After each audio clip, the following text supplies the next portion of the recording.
It seems very impolite in Britain to call people a liar, but Keir Starmer is a liar. That man is as serially dishonest as Boris Johnson, and being dishonest about matters of life and death is unforgivable.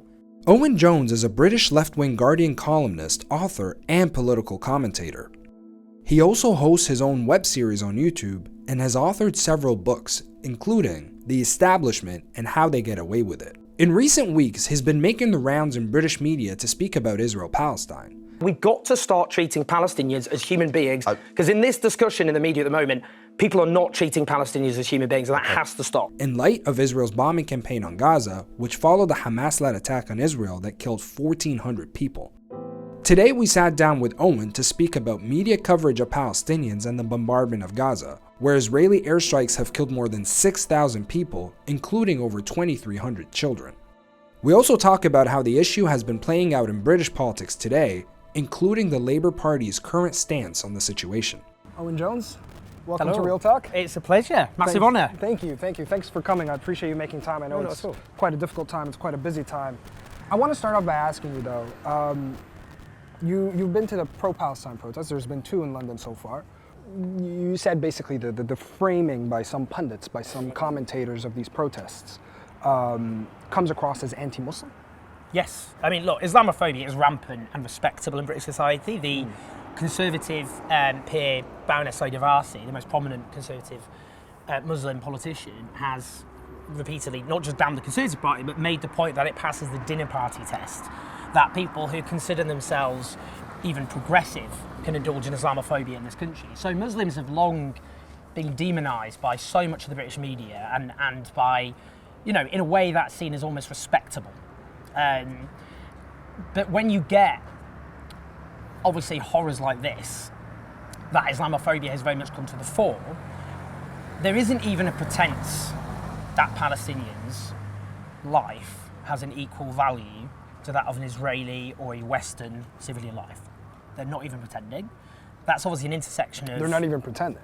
Not even pretending. I mean, I think, I think some of them should just be open and honest, that they just do not believe an innocent civilian life in Gaza is of an equal worth to that of an Israeli civilian life or a British civilian life, which of course it is. And that's a combination of that's Islamophobia. It's obviously the fact that they're not white, and there's a history of British colonialism, which has always, racism in the West is based on the fact that we colonised so many different lands, and justified the subjugation of those peoples by treating them as inferior, and that is obviously coming to the fore here. It's very much part of the British colonial mindset. Is free speech, or is freedom of speech under threat when it comes to pro-Palestinian solidarity? Oh, by definition. I mean, this is obviously anti-Palestinian racism, the attempt to demonise even the idea of supporting the aspirations for self-determination for an entire people, overtly racist in how that's framed. But we've had all this discussion for so long about what's called cancel culture and so on. What we've seen is it's become an ever more hostile environment. As I would know, if you look at public opinion, it's actually increasingly turned against sympathy for the way the Israeli state is behaving. So I don't think there's a coincidence there. I think they're doubling down on trying to delegitimise support for Palestinian... I think there's correlation. Very much so, of course. And you can see that currently now. The fact that they're throwing everything at these demonstrations in support of or opposing what was a war crime, and what they're doing is trying to find a chant here with about 10 people involved chanting jihad, and we won't get into the debates about what jihad means in different contexts. But, when you have a mass protest, it just shows, what they're trying to do is smear what is a very large part of actually public opinion in support of the Palestinian people. And I think they're panicking because they know that support is only growing as people watch horror. Yeah. Most people aren't that political. Most people don't spend time thinking about politics in this country, not like geeks like myself. But often people are confused about what's going on. I remember, because of the media in this country, I remember a study a few years ago which found that a significant portion of the British public thought Palestine was occupying Israel. That's how bad the media coverage is in this country. So despite that though, there's only so much you can stop people seeing horror, and most people have a degree of empathy and humanity. They don't like watching little kids being murdered en masse. And I think the British establishment starts to panic because they realise actually that there was a lot of sympathy, and a lot of people say, look, we're horrified by what happened on October the 7th. There's obviously no sympathy for the atrocity perpetrated by Hamas. That does not mean we believe in collective punishment of war crimes and the subjugation of an entire people. I think a lot of people understand if you brutalise a people for so long, that is going to have often devastating consequences.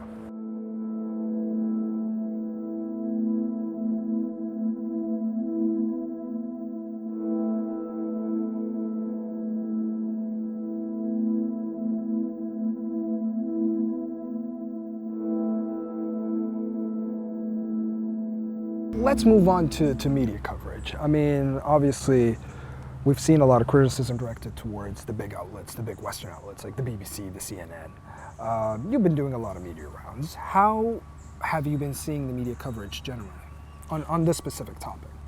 Well, the media coverage is outrageously biased, it's racist, and it's stripped of context.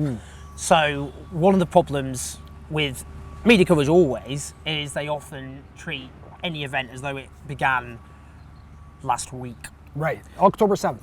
So that's day one. So the context of the longest belligerent occupation in modern times, gone. Of the siege of Gaza, gone. Of what's described as apartheid by human rights organisations in Israel and across the West, gone. Of the 96% of deaths in the 15 years before October, gone. The colonisation and theft of land in the West Bank, the torture, the mass detention of Palestinians without charge, including children, with accusations by Save the Children, well documented, of torture and sexual abuse against those children, all gone. It's all framed as it began that day. Without that context, people are left with a completely misleading understanding of what happened, and it's easy then to simply go, well, what's happened here is there's just aggression from the Palestinian people, from the Palestinian side, and Israel simply a victim which is acting in self-defence. The Israeli civilians who died, were killed, were victims. They were murdered, they were victims. The Israeli state is an aggressor. It has illegally occupied land and stolen land and subjected the Palestinian people to an experience which nobody in Britain would ever tolerate if it was imposed on them. That context is all gone, and it's all gone from the media coverage. Exactly. Yeah. And what we've seen in the media coverage is, you know, if one of the atrocities, like just one bombing of, take a school in Gaza, or dozens of families where every single generation was wiped off the face of the earth. Those bloodlines gone forever. If that happened, if that was Putin doing that in Ukraine, if that was a news headline about that happening, how would the coverage be? Horror, and justifiably so. Justifiably so. And the fact that isn't there is just a very obvious illustration of the fact that this is racist by definition, that Palestinians have been dehumanised by media coverage. Do you think Palestinian voices are being platformed enough? Absolutely not. I mean, we have a big Palestinian, we have a Palestinian community here in Britain, and I've been trying to get producers to talk to Palestinian voices and interview them. And what happens when we get, for example, Palestinian voices on, they're suddenly interrogated about as though condemn Hamas, condemn Hamas, condemn Hamas, even when they talk about their own family members being killed en masse. And there was an infamous example on Newsnight of just that, where the interviewer basically said, well, I'm sorry to hear about that. Anyway, will you condemn Hamas now? That is not obviously a standard applied when discussing those supporting Israel's onslaught against Gaza. That is so dehumanising. Imagine you lose your family relatives, you're on TV trying to hold it all together in very difficult circumstances, knowing the horror is going on, and then all of a sudden you're expected to just be held to account for what Hamas has done is absolutely, when you're not even a member or supporter of Hamas, is absolutely unforgivable. And the fact that Palestinian voices have long been purged from this conversation, they're not in the room, rarely heard, is absolutely diabolical, and it shows how the British media works in this country. We just did an interview with the Palestinian ambassador, Hossam Zomla, and him and I were just talking about what you were saying about dehumanization of Palestinians in the media. You know, the fact that, as we've seen the past couple of weeks, Israeli victims were brothers, sisters, mothers, fathers. They had careers, hopes, aspirations. But when you look at how Palestinian victims are presented, they're numbers, right? They're bodies, they're statistics. Do you agree with this? Completely agree with that. I mean, look, it's absolutely right to talk about the humanity of those Israeli civilians who were killed and the grief of those they left behind, which is completely indescribable. And they were people who loved and lived and, you know, who suffered often hideous final moments. That's exactly the same with what's happening to Palestinian people, innocent civilians, right now. But the difference is, and we should be very clear about this, is, and I find this really fascinating how things have shifted, because the Jewish people have suffered 2,000 years of anti-Semitic persecution by Europeans, which culminated within living memories with the attempt to exterminate the entire Jewish people. And they were treated as outsiders who were not actual Europeans. They were not even considered white, you know, because whiteness isn't static. And now the way things have shifted is there's a treatment of Israel as basically being a European outpost, and they're basically like us. And, you know, because the way Israel functions is as a settler state. Obviously, that's what's happening in the West Bank, and that's the same form of colonisation which European powers have engaged with for centuries. And they're seen as, you know, people are seeing them as basically like they're our Europeans. They've had the same values as us, and we see them as fellow human beings. So it falls back again to racism as well. Of course, exactly. Which opinion. is because, you know, the Palestinians are like colonial subjects throughout history. They have to be dehumanized because people wouldn't accept the treatment of the Palestinian people if they saw them as like themselves. And the only way that this treatment of the Palestinian people can be maintained is through dehumanization. Otherwise, Western foreign policy would have to completely be turned on its very head. And so what we've seen with Palestinians right now being slaughtered en masse, children, entire families, and again, they are just like the people watching right now. They are people who loved, who feared, who had insecurities, who had hopes and dreams. You know, reading about a young Palestinian woman who's a medical student. And before she died, she wrote about all the dreams that she had and how they'd been snatched away from her, and then she was killed by an Israeli airstrike. These are our fellow human beings with, you know, they may speak a different language. You know, their culture is obviously different from many of us, such as myself. They have an equal human life, or there's an equal worth to their lives, which the media has stripped away. And they are dehumanizing them on purpose because they know that is the only way that people are going to accept what is one of the greatest crimes of our time. And that's what this is. This is, you know, when you've got the UN warning of genocide, that's where we're currently at. And, you know, people, I think, I look throughout, as somebody who studied history, often look throughout history and go, how did these atrocities, how were they ever made possible? How did so many people who consider themselves reasonable and moderate and humane, how did they ever buy in to what happened? Can't happen on our watch. Exactly. Right? This is how it happens. Now you know. Okay, well, if we move on to politics now, I mean, there was a recent poll that said, 76% of adults in the UK want to see a ceasefire in Gaza. So you have that, and then what do you have the Conservative government doing? Only 3% said they definitely did not support an immediate ceasefire, which is the exact same number as think the Earth is flat, by the way. Looked at the polling on that one. And yet the flat Earth position is the position of the British Conservative government and also the Labour opposition as well. They are completely at odds with British public opinion. You know, yeah, there is a discrepancy, isn't there? Massive discrepancy. You know, British public opinion was horrified by what Hamas did. No question about that. So, you know, any argument that, you know, those who don't support the horrors being unleashed by the Israeli state weren't horrified by what happened on October 7th. But the British Conservative government are completely at odds, I think, with public opinion. People want a ceasefire in this country. They want the violence to stop, and the British government want the violence to continue. That's the reality. I mean, they've announced, unequivocal support for Israel. That's what Rishi Sunak said. The British government support a massacre. They support war crimes. So we have to be very clear about this. This is the time for speaking plainly. And the vast majority of the British public do not support that.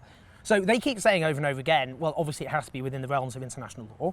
Demonstrably, Israel has violated international law in the most gratuitous way possible. But if you then ask the British government, do you think Israel is acting within the bounds of international law? They're not going to say that they've broken international law. And I think the British government is going to face a very, very growing backlash of fury by people who will, I think, understandably be angry about the fact our government is complicit in all of the violence. Moving on from the Tories, I want to talk about Labour. I know you have a lot to say about Labour, but we're just going to do that. We're going to switch it up. We're going to go somewhere else. We're going to continue talking.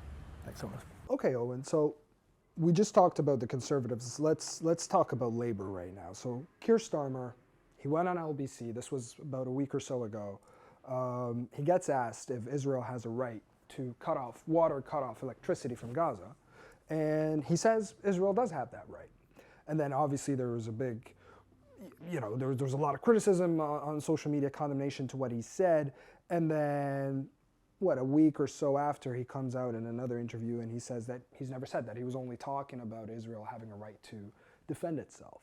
And it's important to note he didn't apologize. It was just basically him making that clarification or so. How did you see it? It seems very impolite in Britain to call people a liar, but Keir Starmer is a liar. He has a history of lying. His leadership platform contained a series of pledges, which he reneged on, including putting human rights at the core of everything Britain does in its foreign policy. He's trying to say, don't trust your own lying ears. That what you heard him say isn't what he said, but he said what he said, and you can hear what he said. And it takes some fun to try and lie as flagrantly as that. And I would note the fact he thinks he can get away with lying is partly down to the fact the media allows him to do so. When he claimed he didn't say what he did say in the LBC interview, a bunch of journalists said, Keir Starmer has issued a clarification. No, he hasn't.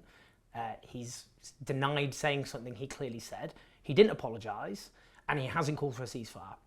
And Keir Starmer is complicit in the crimes taking place because the British government knows there's no pressure on them to do anything about what Israel is doing because the opposition is in lockstep with everything they're doing. He's deceitful and he's complicit in a crime. So we were saying that he didn't apologize, but do you think that he should? Is there grounds for him to apologize? I think he should grovel for what he said. What he said was A, inhumane, because he said Israel had the right to deprive a civilian population of water and energy, which can only have lethal consequences. And he has no excuse. He's a human rights lawyer by trade, and he used his credentials as a human rights lawyer in order to become elected leader of the Labour Party. Unless he's completely and utterly incompetent, he knows that Article 33 of the Geneva Convention prohibits collective punishment. I'm not a human rights lawyer. I knew that. What's his excuse? And then, in terms of his deceits, why did it take him so long to clarify, so-called, what he said, if he misspoke? Because Emily Thornberry, the Shadow Attorney General, David Lammy, the Shadow Foreign Secretary, all went on television and compounded. They doubled down, didn't they? They doubled down. They refused to condemn Israel for breaking international law by imposing a siege on a civilian population. So he's gaslighting all of us. If you would immediately clarify what you've said if you're claiming you misspoke. He said what he said, he lied about it, and he sent senior Labour figures to double down on what he said.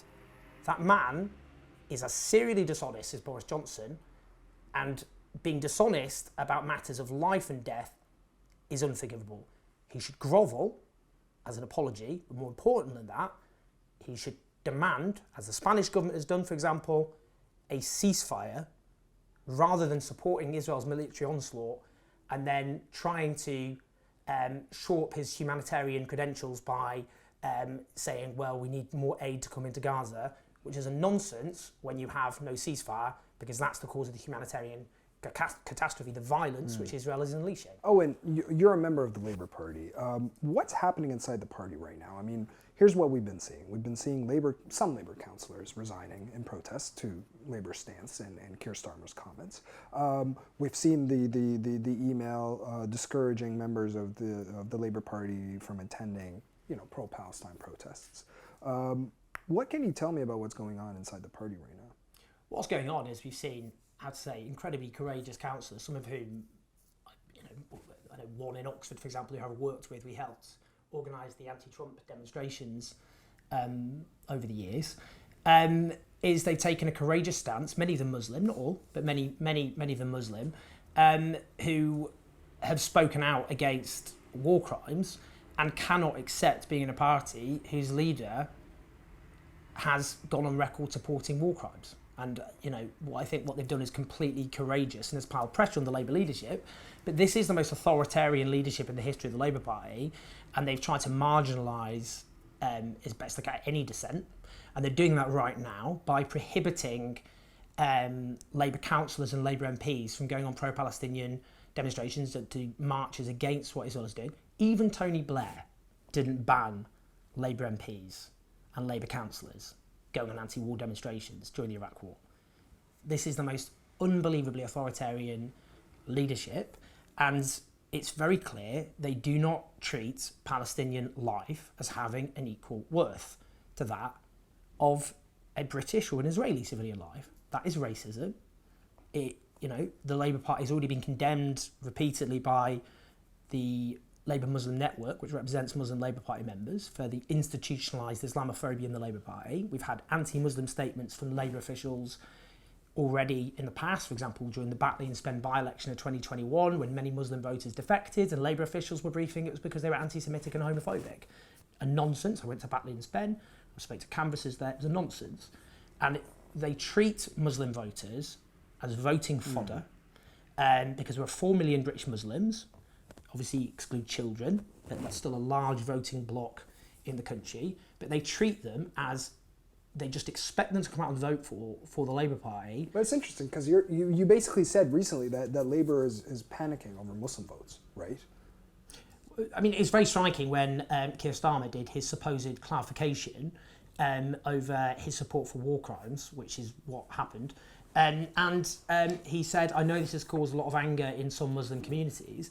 Well, actually, it's caused anger not just within Muslim communities, but it's very clear and transparent what happened there, which is Labour strategists went, oh no, we're panicking now because we've got Labour MPs in various marginal seats with large Muslim communities, and we treat Muslims as a voting bloc and as voting fodder, and we're worried that we'll lose support. They didn't think to themselves what's right or wrong in Gaza. They didn't think what's the right moral and political position.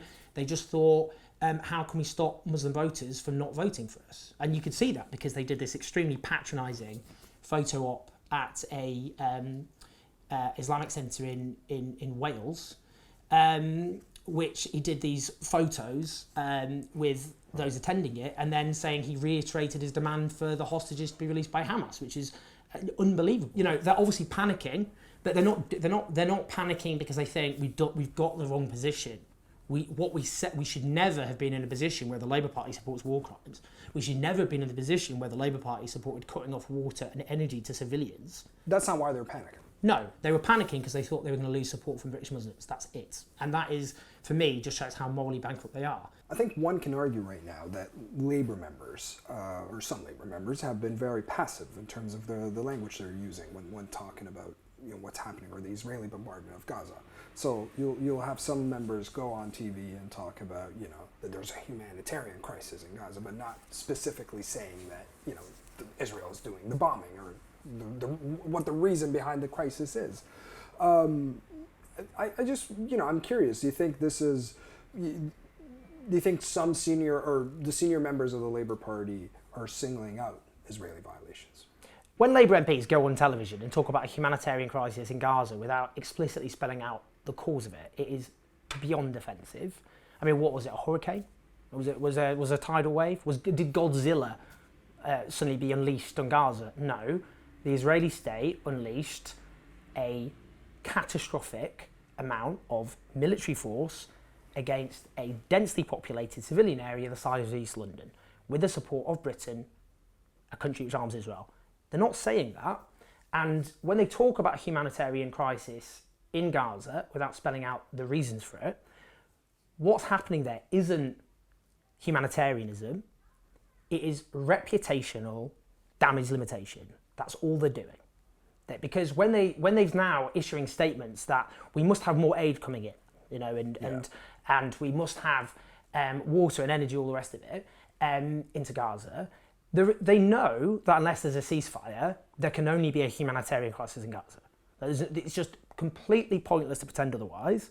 But what they're trying to do, given they support the Israeli military onslaught, including the coming ground invasion, which they've made clear they support, they are trying to defend themselves from growing public anger, which is not simply amongst British Muslims. It goes much beyond that. Obviously, amongst many British Muslims, there's a particular anger because so many Muslims are dying right now. But it goes way beyond British Muslims, and they're trying to protect themselves by issuing platitudes which don't get to the heart of the crisis. And that is a humanitarian crisis which has the complicity of the British government and the British Labour Party. You know, when they talk about getting, you know, more aid in, how on earth is that aid going to be properly distributed when Gaza is being flattened? What do you think should be done in the short term, and then in the long term? So in the short term, ceasefire, call out Israel for its violations, end all military aid to Israel. I mean, this is utopian because the British government is not going to do that, but that's what the demands that need to be put on, particularly the next Labour government. And in the longer term, to end the West's uncritical support for Israel, and to support a settlement, the only settlement that will offer peace and security to Arabs and Jews alike, which is what we want in the Middle East, and that is to end apartheid, end the colonisation and theft of land, and to end all military aid to Israel and diplomatic support until that happens. Unless that happens, there was never going to be peace, and any sensible person knows that. Yeah. And on that note, I think we're just going to leave it here. Thank you so much, Owen. I appreciate you coming on today. It's an honour. Cheers. Thank you. Cheers, buddy. Thank you.